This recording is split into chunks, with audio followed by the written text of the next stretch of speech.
C'est une joie de vous retrouver pour une semaine que les nouveaux chemins de la connaissance ont choisi de consacrer au grand professeur Lucien Gerfagnon, le merveilleux Philhellène, le plus aimable des érudits.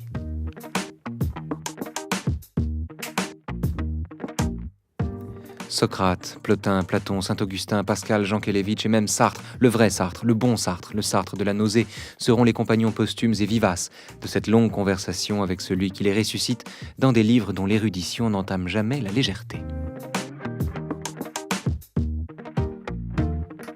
Car on n'a pas le droit d'emmerder un lecteur qui ne vous a rien fait, se plaît à répéter le vieux Gerf, dont acte, on n'a pas le droit d'emmerder les auditeurs non plus, aucun risque cette semaine, jugez plutôt.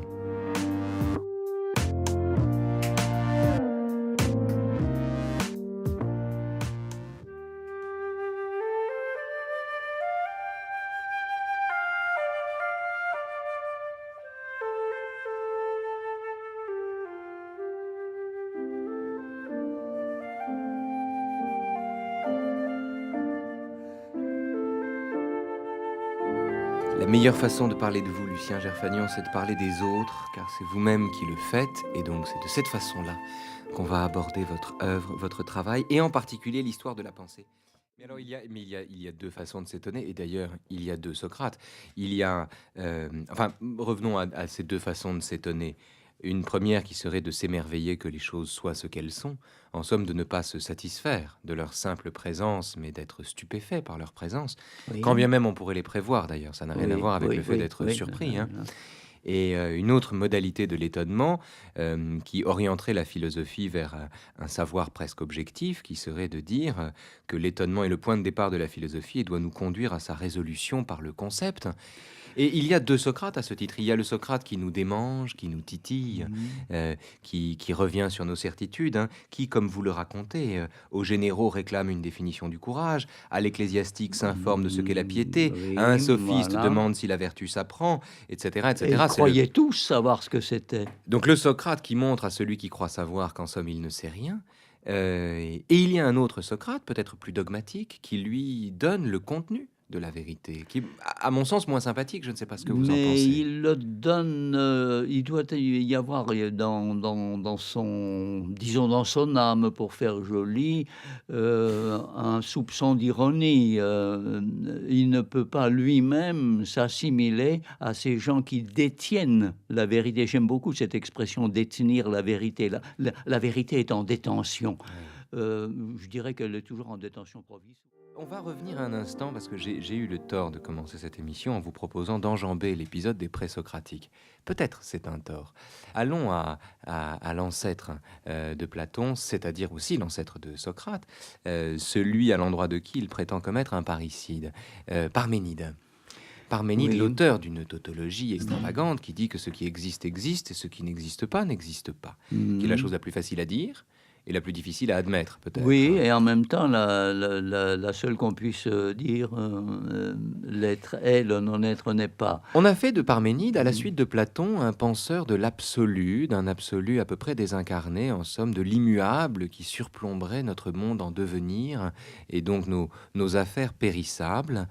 Est-ce que, plus profondément, Parménide n'est pas celui qui désigne l'évidence des choses qui existent et nous renvoie à la possibilité de l'étonnement face à elle? Oui, j'ai ce sentiment aussi en lisant les 9 hypothèses du Parménide sur lequel j'avais fait cours. Vous avez fait cours là-dessus. Il faut dire à l'auditeur, si on doit dissuader de lire un seul texte, c'est peut-être celui-là. Oui, celui-là est absolument terrifiant, pas ?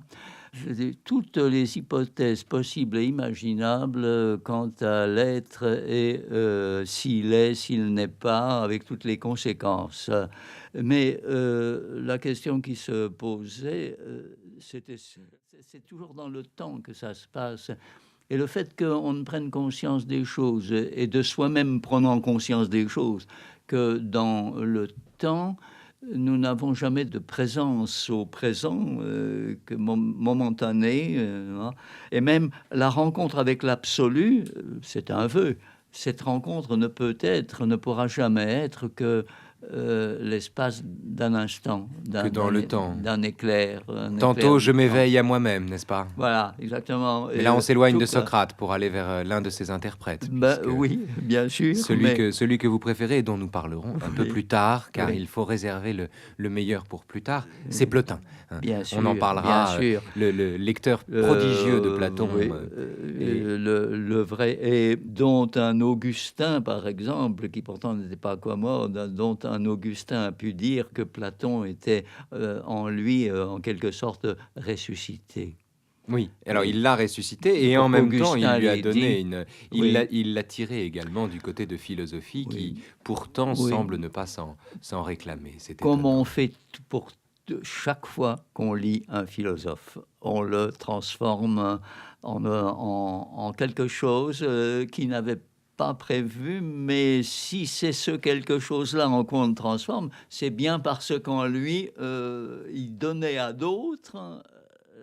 J'aime beaucoup d'ailleurs cette expression métaphysique qui vient tout simplement d'une méthode de classement d'Andronikos de Rhodes pour les bouquins d'Aristote. Supposez que Aristote ait écrit un bouquin sur la cuisine, le bouquin qui aurait suivi et que nous appelons métaphysique, ça aurait été la La métacuisine, métacuisine, n'est-ce oui, c'est pas? ça. Voilà. Oui, alors il faut rappeler quand même ça, un Oui, peu, là oui, encore, on oui. retrouve le philologue Andronicus de Rhodes et celui à qui l'on doit le titre métaphysique Métaphysique, de l'œuvre d'Aristote. métataphysica, Voilà. oui. Parce qu'Aristote avait Après la rédigé physique, une alors physique avant, qu'il voilà. venait d'écrire une physique, et alors l'autre, ne sachant pas comment classer ce foutu bouquin, a dit tout simplement, ben, après la physique, et ça vient après la physique. Bon, je vous dis, il aurait fait un bouquin de Mais recettes il de y a, cuisine, ça aurait été après la cuisine. mais en même temps, il y a dans la métaphysique d'Aristote, c'est les fameux livres Lambda 7 et Lambda 9, Voilà, oui. il y a dans la métaphysique d'Aristote une forme de métaphysique quand il parle Oui, de ce premier moteur, hein, celui le premier qui moteur meut sans être mu. immobile, oui, le premier moteur immobile qui sera tellement utile pour caser l'être suprême qui sera indéfiniment recyclé. C'est très commode ça, le moteur, le premier moteur immobile. Comme l'univers est plein de moteurs, ils sont mus par le moteur qui lui-même ouais, Meut sans ne être meut mu, sans être mu. ou émeut sans être ému d'ailleurs, parce que c'est le Et même verbe. d'ailleurs, oui, oui. Vous êtes polythéiste, Lucien Gerfagnon? À force, je, je suis agnostique mystique. Ça va avec. On va en parler de Je ça, l'ai hein. très soigneusement dit, je ne le cache pas. Je fais partie des croyants, mais des croyants agnostiques, car un croyant qui n'est pas agnostique, c'est un monsieur qui sait. Et ils sont dangereux, En ceux-là. somme, vous regrettez qu'il faille en passer par Dieu pour en venir à la foi. Exactement. Ça me fait penser, ce que vous me dites là me fait penser à Mauriac, un roman de Mauriac. J'aime beaucoup Mauriac. Quand il dit d'un de ces bons hommes, j'ai oublié le nom, un jeune homme qui est à l'église, alors toutes les fois qu'il entendait prêcher, il ne reconnaissait pas le Dieu qu'il aimait, n'est-ce pas? Et vous voyez, je serais un peu de ce genre-là. Quand on me parle de Dieu, je ne dirais pas je tire mon revolver, non, mais quand on me parle de Dieu, je me méfie. J'aimerais mieux qu'on le suggérât, mais surtout qu'on ne me le démonte pas et qu'on ne me le remonte pas sous mes yeux, comme on démontrait un embrayage, un premier moteur, un second. Cet émerveillement que vous décrivez face au wagon de la gare de l'Est, qui rappelle aussi par exemple l'émerveillement qui était le vôtre devant l'orage un soir à Bordeaux, vous étiez...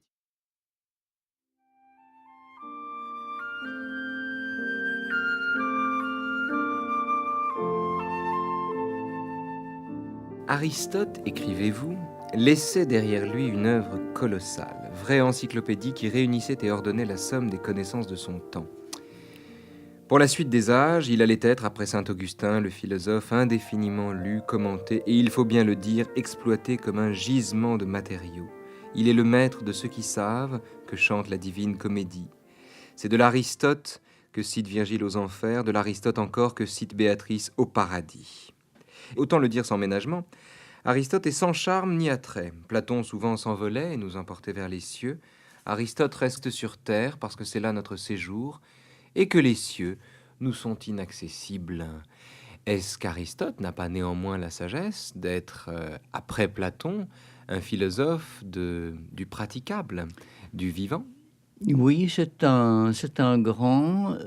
Si j'ai dit qu'il manque un peu de charme, je ne suis d'ailleurs pas le seul. Je disais que Saint Augustin, qu'il avait lu aussi, ne le trouvait pas aussi entraînant, si j'ose dire, que Platon. C'est surtout il est revenu au comment. Comment c'est fait.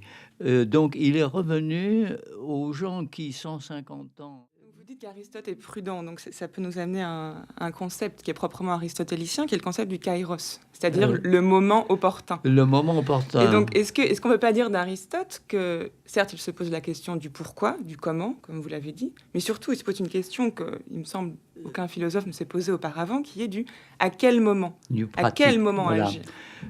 Ça, c'est essentiellement grec. Ça remonte, on peut dire, aux origines de l'hellénisme écrit. Les inscriptions du temple de Delphes, là je le dis en latin parce que je me le traduis, Medenagan, Rien de trop. Hein. rien de trop, ne quid nimis, rien de trop, autrement dit, ne souffle pas plus haut que tu n'as l'esprit.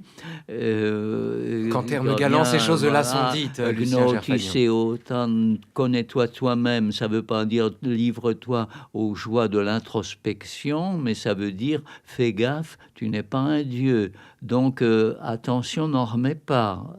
Les Grecs ont toujours été très, très attentifs à ça, de même qu'ils ont été toujours attentifs au kairos, comme vous disiez, au moment précis, kairon gnoti, fais gaffe à l'instant, parce que avant, ça sera pas le bon moment, après, ça sera plus le bon moment. Est-ce qu'il y a une histoire des idées, au sens où il y aurait un progrès de la pensée? Oh là là. Parce que, après tout, vous êtes historien des idées, mais De la pensée. Historien de la pensée, justement, c'est que vous êtes historien, et vous êtes tellement historien, ou si peu historien, que vous racontez des histoires. Et ce qui est une des façons, d'ailleurs, de rendre les philosophes, de les humaniser, de nous les rendre plus familiers, en tout cas d'en faire nos contemporains. Ils étaient comme ça, je dis. Oui, ils étaient comme ça. Mais vous racontez des histoires. Est-ce qu'on peut parler d'un progrès de la pensée? Est-ce qu'on peut considérer que, en philosophie comme en médecine, ou comme en astronomie, depuis Aristote, ça c'est incontestable, on a fait des progrès. Est-ce qu'on peut considérer qu'en philosophie c'est également le cas? Je me le suis demandé. Je ne suis pas fichu de vous répondre. D'instinct, je dirais non, parce que nous pensons... Est-ce qu'on est meilleur en philo depuis Platon? Non. Notre ipséité, il faut dire ça poliment, autrement dit, moi. Le fait que je suis moi et pas un autre, et que je suis seul à être moi, vous aussi. Le type que j'ai croisé dans la rue tout à l'heure, aussi. Chacun est seul à être soi. La meilleure preuve d'ailleurs que lui aussi, c'est que vous ne le connaissiez pas. Précisément. On appelle ça un semblable, alors qu'il est certainement très différent, puisqu'il n'est pas moi. J'aime pas les concepts. Il faut que ça serve à quelque chose de précis, comme... Oui, vous dites que vous savez que vous ne savez pas, et Oui. que vous voulez maintenir cet état d'ignorance lucide. Oui. Mais en quoi, alors, du coup, est-ce que c'est compatible avec la volonté de faire une histoire de la philosophie, une histoire de la pensée? Est-ce que ça vise pas finalement à une chronologique. visée, voilà, à une visée un peu plus encyclopédique qui, elle, faire... cherche à atteindre un savoir? Oui, mais je fais visiter un musée. Je suis le gardien d'un musée, là, et il se trouve que, j'ai été, comment dirais-je, tamponné de telle manière, il y a les tampons, il y a ça, et j'ai ce qu'on appelait au Moyen-Âge la licentia docendi, j'ai la permission d'apprendre, parce que, précisément, je me suis beaucoup promené là-dedans, et je me suis dit que ça serait utile de montrer à beaucoup de gens qui risquent de comprendre ces gens-là de travers, de leur montrer comment ils étaient dans leur temps, quand ils respiraient l'air du temps. Je leur éviterai comme ça l'abomination de l'anachronisme. c'est-à-dire de projeter par exemple, de projeter du Kant sur du Platon, de projeter du Descartes sur de l'Héraclite, etc. C'est ce que font les gens la plupart du temps. Ils balancent du Karl Marx sur, etc. Et ils trouvent du coup que la philosophie qu'ils regardent est fausse, puisque la question que vous posiez, le progrès de la philosophie, tout ce qui peut progresser, ce serait la recette pour essayer de progresser, mais ça serait tout. En fait, pour mieux lire, on progresse en philosophie en étant plus attentif aux textes latins, grecs, allemands, etc. Comme Roger Bacon, qui voyait que la science était précisément améliorer la vie de l'homme. Là, la science historique, philologique, etc., linguistique, aide à comprendre les philosophes. Si vous lisez un texte de philosophie antique comme nous lisons un journal aujourd'hui ou comme nous lisons l'indicateur des chemins de fer, s'il existe encore, eh bien, on est sûr de passer à côté parce que c'est plein de sous-entendus. Quand vous lisez des textes historiques comme ce qu'on disait autrefois, l'histoire auguste, parce qu'on mettait SHA, Scriptores, Historiae Augustae, en fait, il n'y en a qu'un qui a écrit ça, mais sous des noms différents. C'est un faux génial. Bon, si vous lisez ça, comme vous lisez Suétone, par exemple, eh bien, vous échappent tous les clins d'yeux. On est passé trop rapidement, Lucien Gerfagnon, sur la référence à Platon, au livre 6 de la République, et non pas au livre 5 d'ailleurs, comme je l'ai dit à tort, au livre 6 de la République. Livre 6, oui. Absolument. Le moment où il dit de l'être qu'il est au-delà de l'essence, qui est une sentence, alors qui, comme dit comme ça... Oui, l'un est au-delà de l'essence. L'un oui, est au-delà de l'essence, oui, absolument. Oui, J'ai dit l'être, c'est une deuxième erreur. Oh, Évidemment. C'est pas possible. Mais- L'un est au-delà de l'être, l'un est au-delà de l'essence. Oui. C'est une formule qui désigne la transcendance de l'un. Epekeina ousias, dit-il. Tes ousias, non Voilà, Voilà. au-delà de l'essence. Et Platon, donc, écrivant cela au livre 6 de la République, n'est lui-même pas très platonicien en écrivant cela, peut-être. Et Plotin, partant de cette phrase, s'éloigne de Platon. Est-ce qu'on peut le dire? Vous savez, Platon ayant toujours été enseigné, ce qui arrive à Plotin, c'est ce qui arrive à tous les philosophes. Comme on disait hier, il monte en marche dans l'histoire et il récupère un Platon qui lui-même a été passablement bricolé au long des âges par ce qu'on appelle notamment le moyen platonisme. Et Plotin a Troisième profité, siècle, hein, il faut le dire, oui, troisième siècle, c'est-à-dire finalement 700 troisième ans siècle, après. voilà. Il a profité en douce de ce qu'Aristote avait pu dire sur le premier moteur immobile. Il a profité... Alors allons vers le chinois de Plotin, justement, le grec qui parle chinois, Oui. et retournons à Plotin lui-même, et revenons-en à ce qu'il dit de l'un et à la structure de son système. Lucien Gerfagnon, il y a en premier lieu, au-delà de tout et au-delà de l'être lui-même, donc, l'un. Et que se passe-t-il ensuite? Est-ce que vous pouvez nous raconter, comme vous savez l'écrire, ce double mouvement de procession et de conversion? Pro-odos et épistrophère autour. Ben, ça, eh bien, écoutez, Plotin voyait les choses comme ça. Il voyait, comme Platon au livre 6, dans l'analogie de la ligne, il voyait, n'est-ce pas, Platon voyait un certain nombre de strates de connaissances. Premier strate, tout à fait en bas, les ombres et les figures, etc. Qu'est-ce qui correspond à ça au point de vue pour les connaître? Qu'est-ce que ça vaut? Eh bien, ça s'appelle les conjectures, et c'est tout ce que les sensations, les conjectures, mais on ne peut jamais en être très sûr. Il suffit d'avoir attrapé un rhume, votre camembert ne sent plus tout à fait pareil, hein, déjà. Bon, premier stade. Et plus c'est matériel, plus c'est tout être. Et d'autant plus être que son aspiration vers l'unité est forte. D'abord, il faut dire une chose, c'est que ces deux mouvements de Prodos, procession voilà. et de conversion, Et finalement, de retour, remontée, oui. épistrophée. Épistrophée, oui, Ces deux qui est une mouvements conversion. Oui, épistrophée, conversion, prodos, ça c'est partir de. On pourrait dire, pardonnez-moi, mais on pourrait dire catastrophée, épistrophée, non? J'aimerais mieux le classique, vieille habitude chez moi. On est d'accord. Néanmoins, il faut quand même retenir une chose, c'est que ces deux mouvements sont contemporains l'un de l'autre. Diastole, systole. Et non seulement contemporain, comme le ressac de l'eau. Mais éternel. Voilà. Éternel, c'est encore mieux que contemporain, puisque c'est au-delà du temps. Autrement dit, là en ce moment, tous les deux, mon cher Raphaël, nous sommes dans l'éternité. Ça, on le savait déjà. Oui, Lucien. Ben, nous le savons, mais on ne prend jamais assez de temps pour s'en rendre compte. Absolument. Le temps ne suffit pas à l'éternité. Alors, Voilà. non seulement nous le savons, mais L'éternité nous l'expérimentons. commence. Hein. On est ici avec François Connac, Isabelle Limousin, Adèle Van Rett.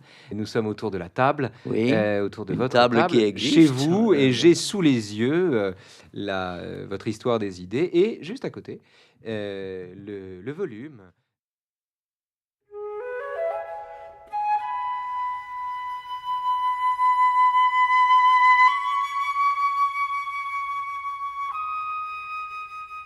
Dans un petit dialogue de Platon, l'Hippias majeur, Socrate demande à Hippias ce qu'est la beauté. Fastoche, lui répond Hippias, c'est une belle vierge, une belle jeune fille. Oui, puis il y en a une dans la rue, là, oui. Précisément, il y en a une dans la rue. Et alors, il y avait encore des vierges à l'époque. Oui. Et en général, quand un professeur de philosophie s'aventure dans ce texte difficile en terminale, ça arrive, pas toujours, mais ça arrive.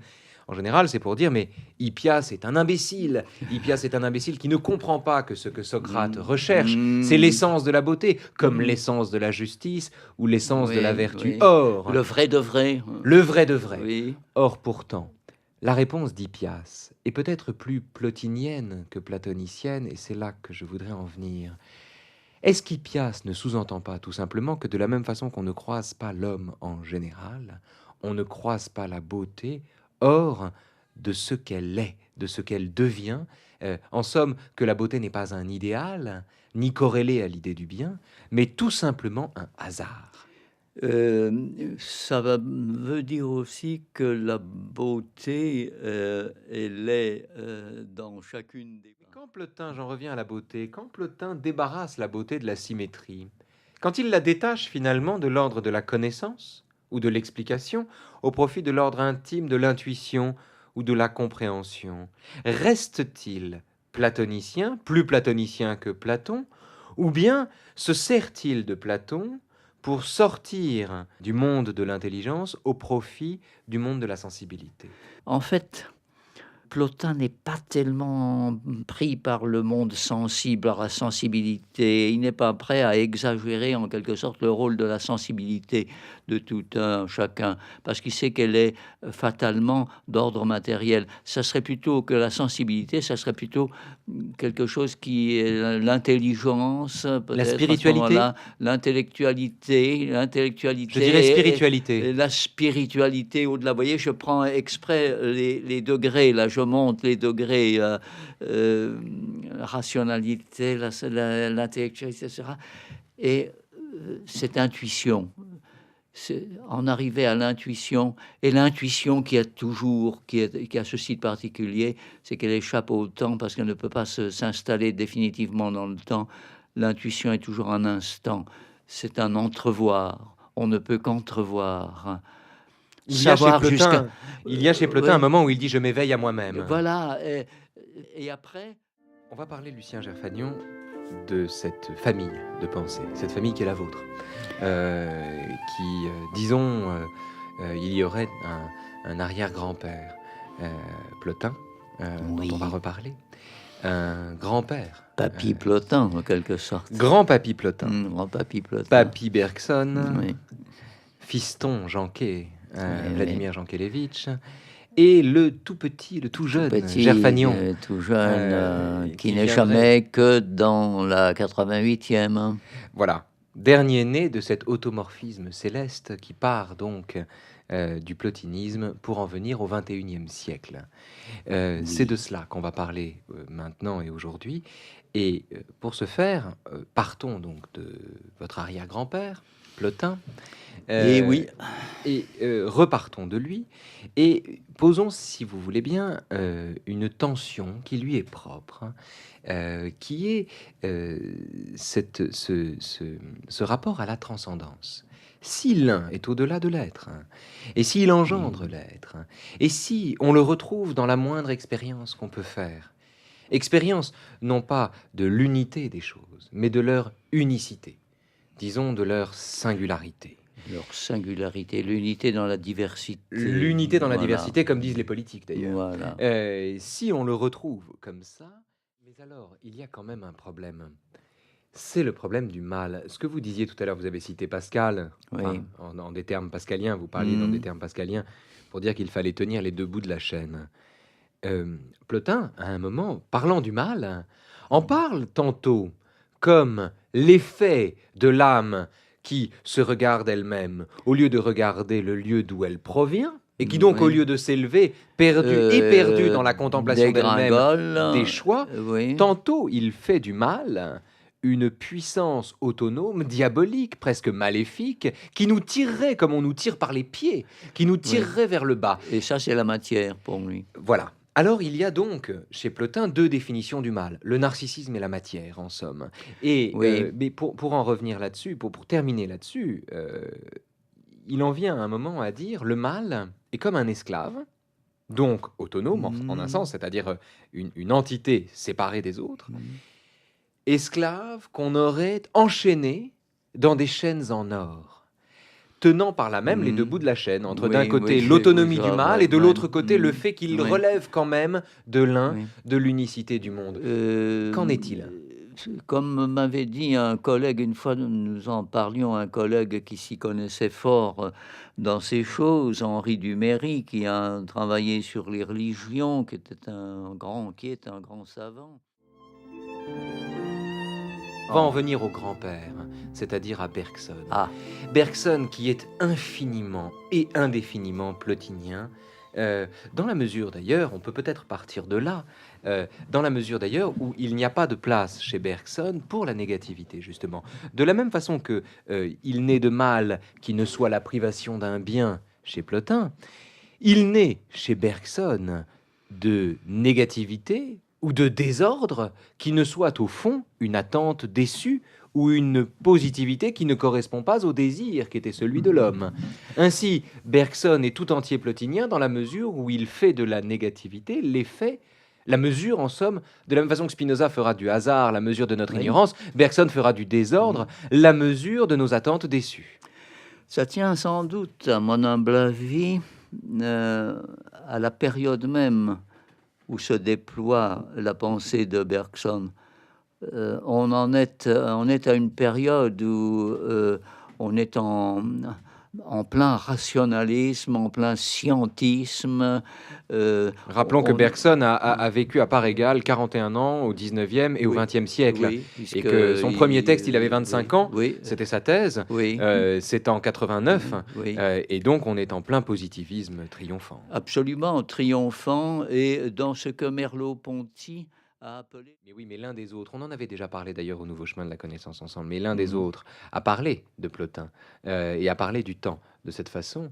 L'un de ceux qui savent le faire, c'est Vladimir Jankélévitch, qui lui, Oui. votre papa donc, Ah, lui euh, alors, oui. et voilà, c'est-à-dire le fils de Bergson. Pas de jour où je ne Euh, pense à lui. c'est vraiment ce qu'on appelle un père spirituel, à tous Voilà, égards, hein, voilà. à tous égards, spiritualiste et spirituel. Jean Kelevitch est celui qui pose par rapport à l'existence un rapport sous la forme d'un dilemme. Il faut être ou bien savoir. On ne peut pas être et savoir. On ne peut pas vivre les choses et les penser en même temps. On ne peut pas être acteur et spectateur de son activité. Tout l'enjeu étant de savoir comment on rencontre le monde dont Mhm. pourtant on fait partie. Il y a chez Jean Kelevitch Mhm. cette idée, hein, puisque le temps passe, puisqu'à chaque instant nous différons de nous-mêmes, Mhm. nous ne pouvons jamais coïncider avec nous-mêmes, de sorte que nous ne pouvons jamais penser que nous sommes au moment où nous sommes. C'est le thème du je ne sais quoi et du presque rien. Hein. nous ne tombons jamais, sauf quand nous justement nous baladons en cherchant sur quel quai, de quel quai parle le train de 8h47. Là, En n'est-ce somme, pas? quand nous ordonnons le monde sous nos intentions. Oui, voilà, exactement, là, pour dire ça abstraitement, se demandant si nous allons boire un demi avant ou pas. Ben, bon, ça, c'est le temps. Vous parliez tout à l'heure de donner du sens au présent. En général, quand on donne du sens à la vie, on le fait au nom d'un passé, d'une tradition, dont la vie serait l'expression plus ou moins fidèle, et donc trouverait son sens en relation à cette tradition. Ou alors au nom de C'est l'avenir. rassurant. Oui, c'est rassurant. Ou alors au nom de l'avenir, qui n'est pas moins rassurant que le passé d'ailleurs, en tout cas qui est plus incertain, mais bon, au nom de l'avenir, nous ordonnons nos gestes en vertu d'une représentation de l'avenir et d'un but vers lequel nous tendons. Dans les deux cas, point de liberté. Ou plutôt une liberté qui à la fois prend les atours du libre arbitre et qui en fait culmine dans le sentiment que c'est mon destin ou bien ce sera mon destin. Dans les deux cas, donc, point de liberté. Ici, vous avez employé l'expression paradoxale en apparence, et je voudrais qu'on reste là-dessus un instant, de donner un sens au présent. C'est-à-dire donner du sens au présent, c'est-à-dire le faire au présent, le Oui. faire tout de suite, Oui. donner du sens au présent. Comment fait-on pour donner du sens ou trouver du sens, je ne sais pas quelle est l'expression qui convient, en restant dans le présent, c'est-à-dire en se contentant de ce qui existe, c'est rien que cela, c'est-à-dire ni le passé ni l'avenir, mais l'instant. On n'y arrive pas. C'est moins rassurant. On n'y arrive pas. On est toujours en recherche. Si je dis recherche d'être soi-même, ça a l'air d'être narcissique. Ça a l'air de dire je vais essayer de me réussir un chouette moi-même. C'est pas du tout ça. Parce Comme que on je- dit, que- réussir sa vie. Oui, voilà, réussir sa vie, de toute façon.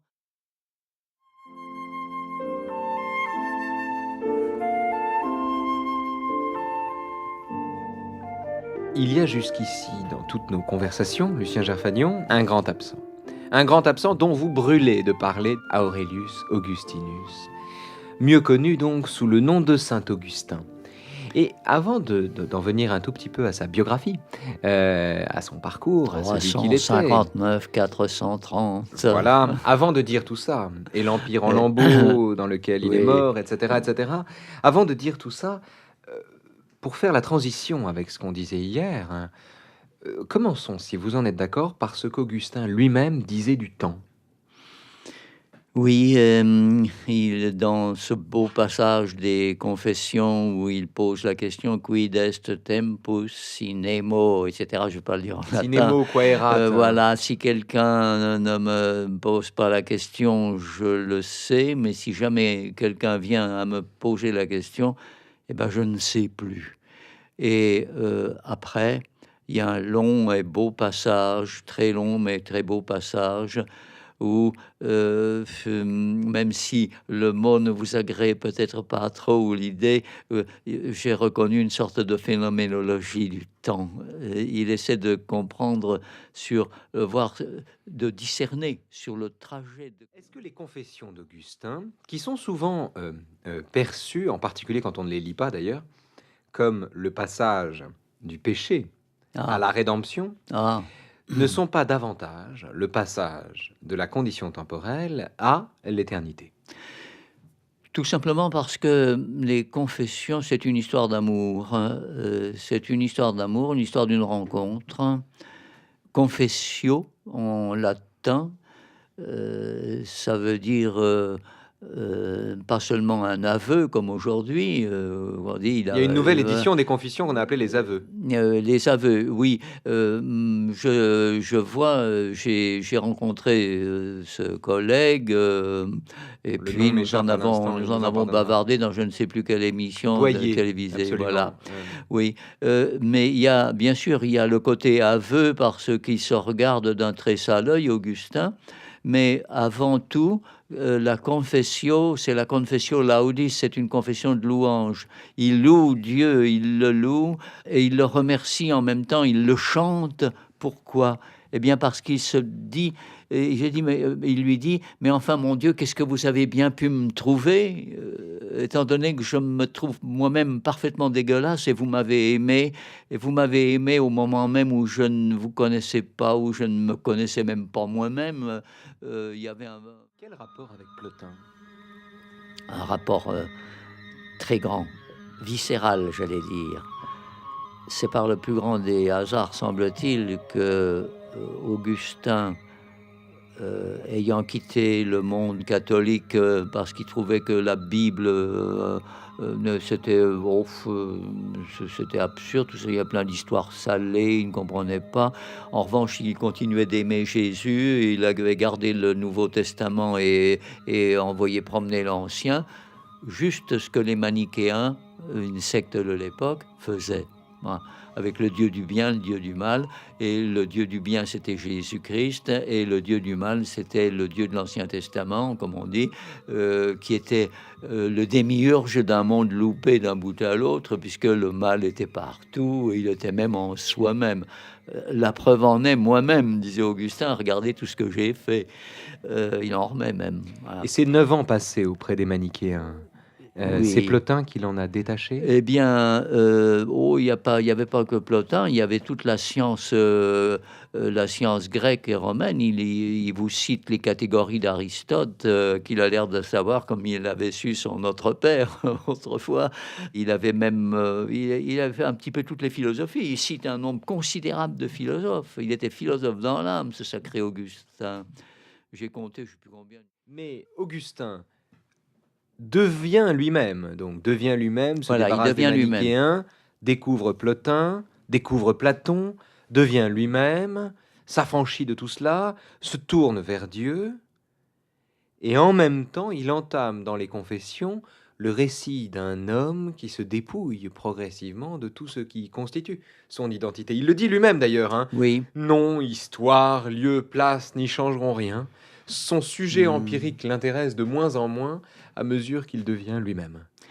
Oui, parce qu'il a découvert que cette manière-là d'être lui-même, c'est une manière de répondre à ce que Dieu lui a permis de devenir. Voilà, je serai moi-même de plus en plus à mesure que toi, ô Dieu, qui m'a permis d'être moi-même, à mesure que toi, je te verrai, je te vivrai en même temps que je me vis. Ce sera, si vous voulez, une convivencia. Là, pourquoi est-ce que le mot me vient? Parce que je cherche le mot qui irait en français. C'est une vie, la vie avec Dieu. Ce sera ma vie parce que ma vie réussie ne peut être qu'une vie avec celui qui lui donne d'être une vie, vous voyez. D'ailleurs, c'est si vrai qu'on va parler de Dieu, puisqu'après tout, on en a assez peu parlé. Joyeuse bonne idée, mais comme oui. on dit dans Astérix, oui. Pascal dit, fait dire à Christ, tu ne me chercherais pas si tu ne m'avais Si tu déjà ne m'avais trouvé. trouvé, mais en Vous fait, racontez oui. que, je vous cite, coïncidente avec son âme spirituelle, en empruntant du moins en partie l'itinéraire des platoniciens, Augustin avait découvert que Dieu l'y attendait à demeure. Et ça, c'est très étrange, et je voudrais qu'on reste un peu là-dessus, Lucien Gerfagnon. En général, Dieu, on va le chercher. En général, Oui. Dieu, on le traque, et puis on finit par le trouver. Cherches-tu Dieu? Demande en général celui qui veut vous convertir. C'est pas la chose à faire. Non, c'est pas la chose à faire, dans la mesure où, comme le repas de Tantale, évidemment, si l'on tend le bras, Oui. le fruit Ouais. s'éloigne. Augustin, lui, je ne sais pas si c'est la chose à faire, mais en tout cas, se met en situation d'accueillir Dieu, et non Oui. plus de le chercher, ressemblant en cela à celui qui, quelques siècles plus tard, écrira le traité du détachement, c'est-à-dire Maître Eckhart. Oui, et en même temps, il ressemble à Plotin quand Plotin disait, Plotin qu'on invitait à aller à telle cérémonie religieuse en honneur de Dieu, c'est quel Dieu, disait, ça n'est pas à moi d'aller vers les dieux, c'est au Dieu de venir à moi, aux Dieu, au pluriel, au Dieu de venir à moi. Eh bien là, c'est pareil, Augustin s'est aperçu que finalement... Chez Bergson, tout le travail de Bergson est un travail d'érudition considérable au profit de l'ultime ou unique peut-être chose qui vaille, qui est l'amour. Chez lui. Oui, exactement. L'amour. L'amour. La capacité d'aimer le monde et les autres, Oui. de s'abandonner à aimer, de se Oui. livrer Voilà. à l'amour et d'aimer le monde même d'ailleurs malgré lui et malgré toutes les attentes déçues. Et malgré soi, parce qu'on a toujours une grande difficulté. J'allais dire malgré le moi. Oui, malgré le moi, avec le moi, malgré le moi. Oui, c'est vrai. mais avec... Eh bien, de la même façon que la plus grande érudition conduit à la plus grande candeur chez Bergson, oui, tout ce qu'on peut apprendre et Le tout le simple. travail d'Augustin, de la même façon que le travail de Pascal, qui à 12 ans résolvait la totalité des propositions d'Euclide tout seul. Tout Le seul. travail de Pascal conduit à l'idée que le cœur a ses raisons que la raison ignore. Le travail d'Augustin, qui compile une somme invraisemblable de notes, de Colossal. textes, colossal, et tout entier tourné vers la vacuité qui lui donnera les moyens de s'élever jusqu'au Voilà, divin. voilà. Le travail de Plotin, les 54 Énéades selon la répartition de Porphyre, ont pour Oui. seul objet de fuir là-bas vers le seul. L'enjeu de Jankélévitch, c'est d'être et savoir en même temps. Est-ce que finalement, et pardonnez-moi Lucien Gerfagnon, mais quand on est chez vous, on est entouré par de l'érudition, on est saisi par de l'érudition. Il faut À quoi bien. sert-elle ?